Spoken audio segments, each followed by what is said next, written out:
So today I'd like to talk about choosing a site for your new home. I mean, the first main item we would always look at is road access. Have you got road access? You need to have road access nearby for a variety of reasons. Well, one, you'll often have services in the road, so you need access to these services. If there's a sewer nearby, it's going to be in the road. If there's water nearby, it's going to be in the road or the footpath. So you need access to the road for access to services. Of course, the main service you need from a road is actually driving out onto the road. So can you drive out onto the road? If you drive onto the road, have you safe access to the road?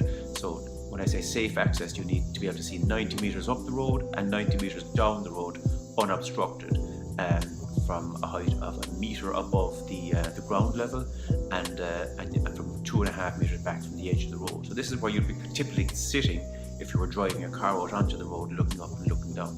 The next thing we would always look at is the slope of the site. If you have a flat site, it's very straightforward to build on it. You bring an excavator in, he strips off the topsoil, you set out your foundations and you dig down until you get to good ground. Now, if you have a sloped site, first of all, you have to strip off the topsoil and you're going to have to strip off more subsoil, which is the soil underneath the topsoil. You'll have to strip off more subsoil until you get down to a level playing field, as they say. So you have additional expense. If it's a small site, you'll have to remove the subsoil and take it off to a licensed tipping facility. So you'll have the cost of extra digging and extra transportation costs to remove it off site. So it could be a tractor and trailer or tipper truck. And of course you have the cost, the license tip of taking the soil that you've exported. So these are all additional costs and of little value to you in the end of the day. Next thing to look at is the rock on site. Some rock is very usable. If it's like a light shale, it'll pull away with the bucket of a digger and you've good building ground. If you've heavy rock, if you've limestone, it could be limestone caves. There has happened before. Limestone is a difficulty if you have a lot of it on site, because again, you could have caves or different fractures of limestone underneath the ground. These will all factor into when the engineer is going down to assess the site. Once you've begun digging works, he might need to put in different types of foundations. He might need to dig deeper to get through different layers of rock. If there's rock there the engineer doesn't want on site, you'll have to break it out.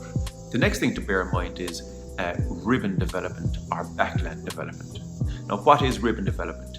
If you drive around a country road and you see, half a dozen, 4, 5, 6 bungalows or 2-story houses built along the edge of a road, planners don't want to accentuate this any further. I mean, this might have been an old planning situation. There might be all old houses and they don't want to add another house.